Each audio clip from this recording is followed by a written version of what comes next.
สบายดีทุกคนเนาะตอนที่เรากำมาฮอดเป็นสถานที่ท่องเที่ยวอยู่ที่เมืองวังเวียงทุกคนเนาะแขวงนครหลวงเวียงจันทร์สถานที่นี้แม่นเป็นถ้ำนอนและถ้ำนางฟ้าทุกคนเนาะเมืองวังเวียง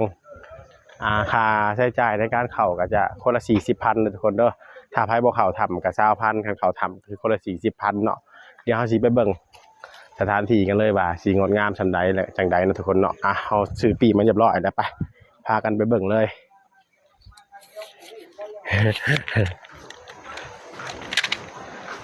3ตัวหนึ่งเลยมาเลยสามตัวหนึ่ง3ตัวหนึ่งมาเลิศ31ไหวบ่เฮ้31สบายดี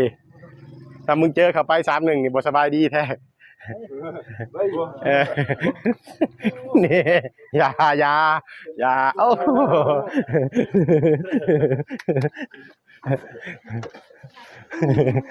คักนะเนาะสูงเลย1ยังสิไหวหรือบ่31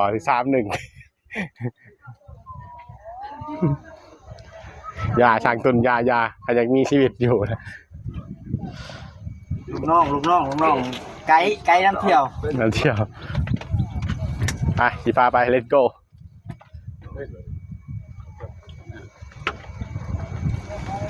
นะเขาจิตรวจสอบปีไปจัง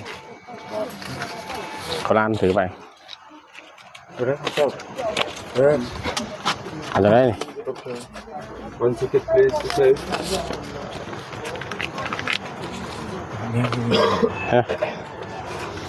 เขาล้านสิ ผมเคยได้สัก นั่นแล้ว รถไทยผม Yes cool in there หาบอกกัน so nice in there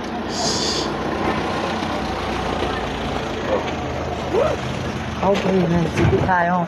มาอย่างเดียวเที่ยวไปไปทำกันนี่แหละเมื่อกี้นี่เฮาได้ท่าเลยเนาะ31บ่กล้า31บ่กล้าเฮาได้บ่กล้าเนาะบ่แม่นเขาเฮาบ่กล้า31ตอนนี้มาหับสร้างตุนอยู่วังเวียงเรียบร้อยเนาะพื้นฟูแล้วว่าทางตุนพื้นฟูแล้วสกมวย31กับพลังเอาเฮ็ดเข้าไปหิวกเอาเอาดื้อที่พลังดื้อ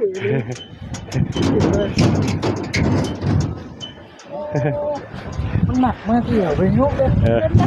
แต่เกี่ยวสบายกระเป๋าวะโอ้คนท่องเที่ยวก็จะมีร้านแล้วก็จะมีโฮสต์สลิงอย่างอีกต่างๆทุกคนเนาะซึ่งราคาประมาณ100,000 กว่าหรือเปล่าหลังมาโฮสต์สลิงเนาะเดี๋ยวไปถ้ำกันก่อนเลยนี่เด้อถ้ำนางฟ้าหรือว่าถ้ำนอนเมืองวังเวียงเนาะทุกคนนู่นโอ้ยเจอกันยังแน่นะทุกคนเลยเนาะไปลุยกันเลยเป็นห้านอาหารเนาะทุกคนเนาะงามคักห้านอาหารนี่ห้านอาหารหรูคักงามคักห้านอาหารนี่เดี๋ยวเจอเฮาทุกคนเนาะมี2ถ้ำด้านในนี่มี2ถ้ำเดี๋ยวนี้เนาะบัตร QR อยู่ใช้ QR ทางเข้าไปทางนี้ทางเข้าไปทางนี้เนาะ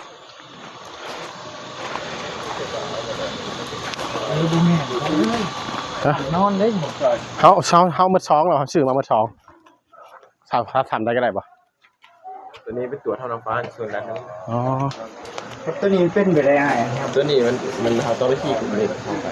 ขี่วงอย่างเป็นเลาะตามบึงเดี๋ยวเขาได้ที่กันบ่อนี่นะบ่ได้จะต้องได้ซื้อเพิ่มอีกครับเอ้าตัวนี้มันวางอยู่จุดนี้มันมีช่องถ้ำนะถ้ำตัวนี้ที่ไอ้ซื้อตัวนี้มันเป็นถ้ำน้ำฟ้าอยู่ส่วนนั้นขึ้นนี่บอกขับไปในฝั่งนี่บ่แม่เอาไปคนมีการเลี้ยวข้อค้างสนามไปมีจุดสแกนโดยนอนเนาะอ๋ออันนี้เป็นถ้ำนอนเราจะดึงห่วงเข้าไปทุกคนเนาะเข้าไปถ้ำนางผ้าก่อนเนาะเป็นบ่ทางนางผ้าไปต้น เดี๋ยวไปทำนางฟ้า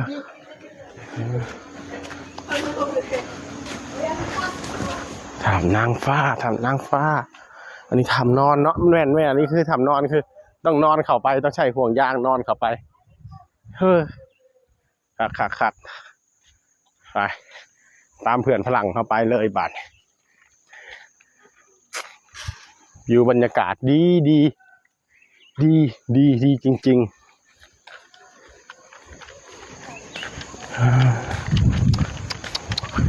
ก็ขันมาเที่ยวแถวนี้ก็อาจจะมีค่าใช้จ่ายทุกคนเนาะอ๋อต้นกล้วยเราเคยเห็นทุกคนเนาะนี่เป็นน้อยๆต้นน้อยๆแล้วก็เป็นปีออกมาสีม่วงสีชมพู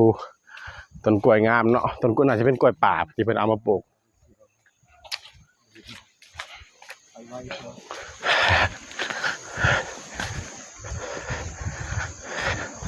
เพื่อนคือไปไว้แต่ว่าเพื่อนไม้เฟรม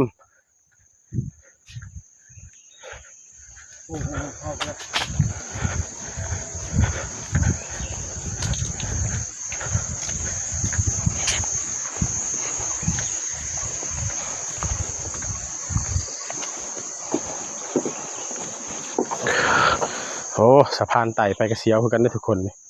แต่มีสลิงเอาเป็นอย่างเรามาทำนางฟ้ากันก่อนเนาะเดี๋ยวทำนอนจังหวะกันใหม่อ๋อ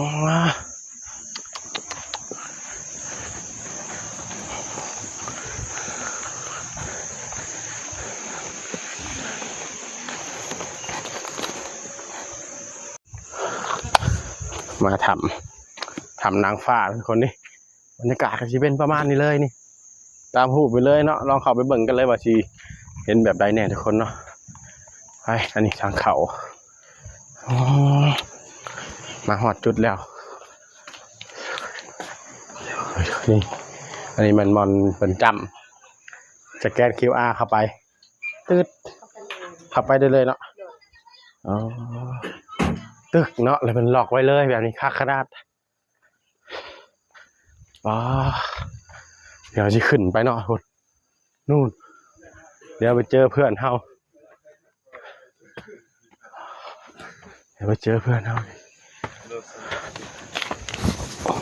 Good. Yes. Hi my friend Go. It's like that. Alright, cool. เดิน We good. Yeah. You make a film? Hello, everybody. Sabadi. อยาก3-1นะตอนนี้นะอยาก3 คนนี่1-1 You know how we do it.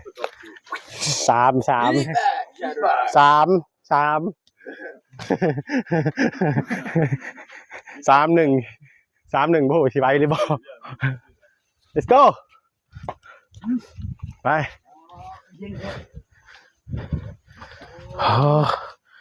เย็นคักอะไรบาดโยทุกคนอ๋อเย็นคักอะไรนี่ปีไผ่อันนี้เป็นทำนางฟ้าสมชื่อเนาะสมชื่อว่าทำนางฟ้านี่เนาะแค่เขามาชื่อกะถือว่าสุดยอดแล้ว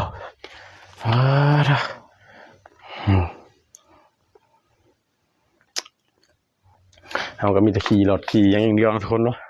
หน้าดำคำเกียดก็จะว่ากันเนี่ยคนเนาะโอ้เสียหล่อขาวใสคือคนติดแอร์มันบ่ได้ทุกคนเนาะโอ้ทางในนี่เพิ่นติดแอร์ใช่ประจักษ์เรื่องมันเย็นโดยธรรมชาติโอ้เป็นสีฟ้าสียังอีกทุกคนนู่นอ๋อทางในนี่จนเป็นน้ำนี่จับเล็กจนเป็นน้ำเลยอ๋อโห40,000นี่คุ้มค่าเลยคันแบบนี้ทุกคนหินย่อยทุกคน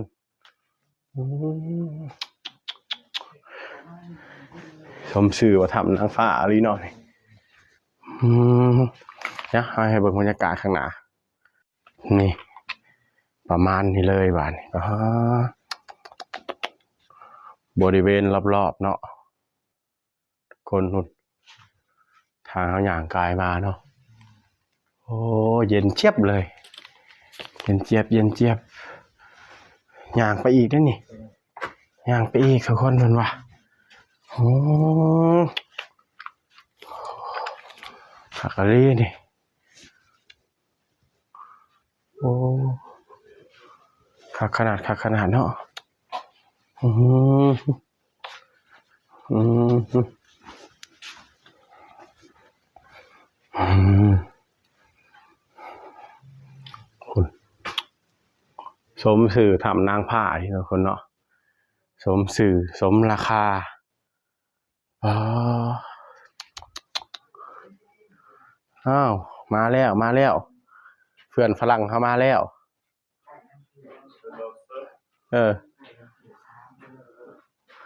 3-1บ่เอาเนาะกินนี่เนาะเพิ่นเป็นนักมวยแต่บ่กล้า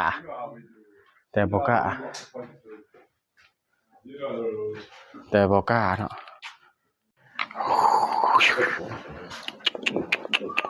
เขางามจากเพิ่นมาแต่ประเทศใดทุกคนเนาะเป็นนักมวย3คนเลย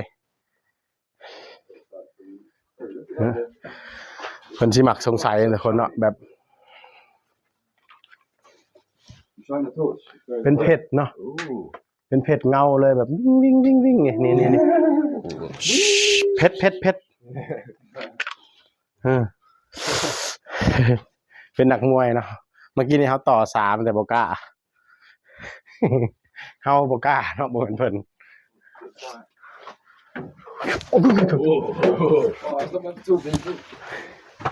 ขึ้นไปอีกเอ้าขึ้นไปอีกอ๋อชมวิวข้างบนเอ้าทางออก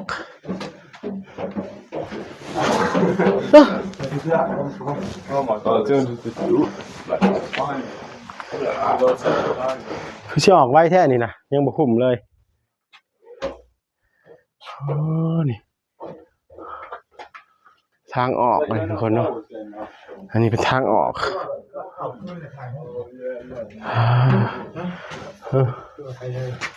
ทางนี้ก็ได้นะนี่ทางนี้ก็ได้นี่ยืนเลยเพิ่นบ่เขียนเนาะแนวเขียนเลยขับไปรถได้ถ่ายให้เนาะเขาเห็นเพื่อนพลังเมื่อกี้ทุกคนเนาะจักมันเที่ยวแนวใดเที่ยวแบบบ่มีถ่ายรูปแล้วก็เข้ามาแล้วก็ออกเลยแบบขอแค่ได้มาบ่รู้จักไหนมาแบบนี้คือว่าขอแค่ได้มาก็คือคุ้มแล้วแบบนี้บ่มีการถ่ายรูปบ่มีการอย่างทั้งสิ้นเนาะเป็นทางออกไปอุโมงค์เลาะไปทุกคนเด้อเป็นอันนี้เป็นแบบทำซอดเนาะการท่องเที่ยวนะใช่มาตอนเช้าๆทุกคนเนาะแต่เอามาก็เริ่มสวยแล้วเนาะบนบรรยากาศทางลงอีกนี่ let's go ให้หอบอยู่บัดนี้ถือว่าหอบอยู่เนาะ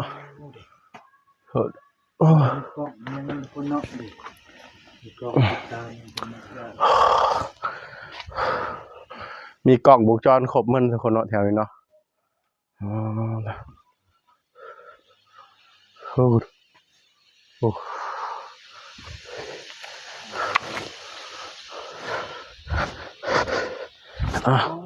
เสียงสลิ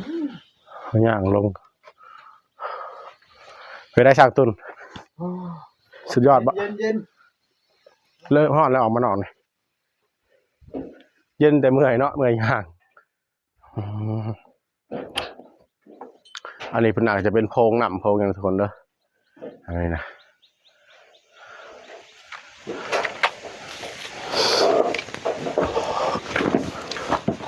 คุ้มค่าเกินราคาในการท่องเที่ยวครั้งนี้เนาะ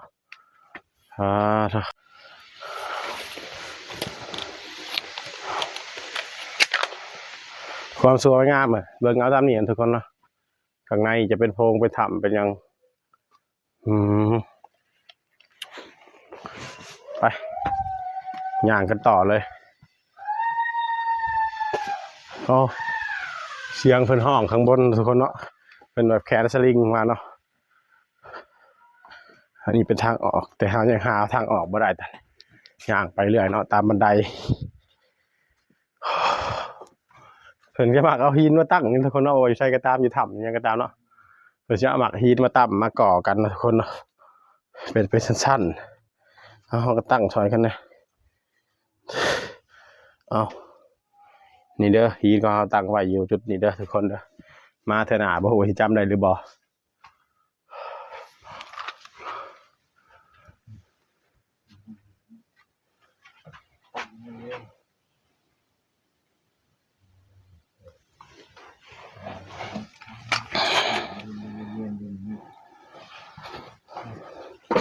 ไปต่อ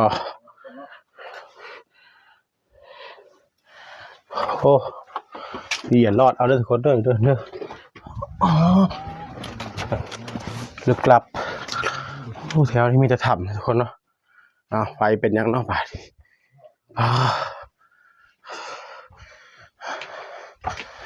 เขาออกมาได้แล้วตอนนี้เนาะออกมาได้แล้วเห็นนักท่องเที่ยวข้างนอกแล้วนี่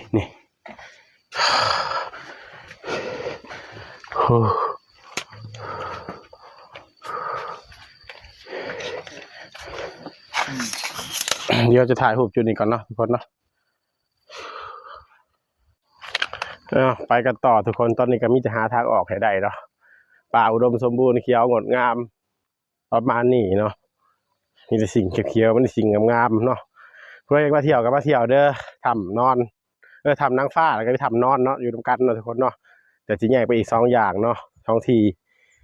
คนละฝั่งเนาะทำนอนก็จะเป็นแม่น้ำแล้วก็นอนเข้าไปขี่ห่วงย่างเข้าไปคันสิว่าเอาก็ได้ส่วนทำนางฟ้าก็จะตามสื่อเนาะสวยสดงดงามปานนางฟ้าทุกคนเนาะซึ่งงามแห้งหลายบรรยากาศกับวิวดีๆมีความสุขทุกวัน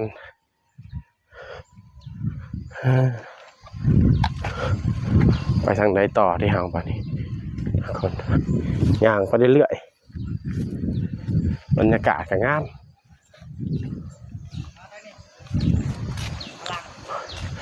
อันนี้เป็นกล้วยเนาะสีม่วงเนาะบ่ฮู้ว่าหมากมันสิกินได้บ่ทุกคนนี่มันก็สิมีหมากมีลูกคือกันเนาะเป็นน่าจะเป็นกล้วยป่ามาจากงามคักเอาเลยโอ้อยากได้ไปปลูกอยู่บ้านได้จากต้นนะทุกคนเนาะงามคักเอาเลย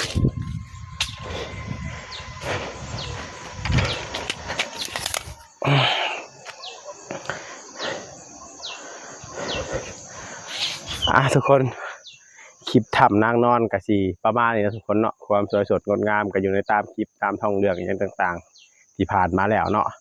บ่ฮู้ว่าเขาจะไปลุยใช้กันต่อทุกคนเนาะครับไปเรื่อยเขากับบ่ค่อยเข้าใจสถานที่ปานใดทุกคนเนาะมีแต่เดินทางไปเรื่อยๆเนาะตะเวนไปเรื่อยๆเนาะถ้ามีโอกาสเขาก็อยากเดินทางไปถูกแพลงเนาะแต่ว่าเนื่องจากว่าการเดินทางของเขาในครั้งนี้เป็นการเดินทาง2คนซึ่งในการเดินทางขึ้นเขานะลำบากหลายเนาะรถเฮาเป็นรถเวฟบ่แม่นบีบากนะทุกคนเนาะซึ่งการเดินทางมันก็จะลำบากและมีความยุ่งยากหลายเนาะมันจะเฮ็ดให้เวลาเฮาเนี่ยมันซ่าขึ้นหลายทุกคนเนาะถ้ามีโอกาสข้างหน้าเฮาก็จะเอารถมาคนละคันแล้วเขาจะเดินทางเต็มที่เนาะถูกแข็งแน่นอนเนาะถ้ามีโอกาสนะทุกคนเนาะฝากกดติดตามส่องสีสุขบ้านสวนให้กับข้าน้อยหรือข้าพเจ้าหรือว่าข่อยเองเนาะทุกคนเนาะแน่เด้อทุกคนเนาะเพื่อเป็นกำลังใจให้คลิปต่อไปแล้วก็เขามาหับส้มก็อย่าลืมกดติดตามไว้เนาะกด Subscribe ไว้เนาะทุกคนเนาะแล้วก็กดไลค์กดแชร์ให้ก็ยังดีทุกคนเนาะไปฝากติดตามแล้วก็ลุยกันต่อไป Let's go บ่ว่าสิเจออยู่แข้งใดเมืองใดก็ถ่ายมาให้เบิ่งลุย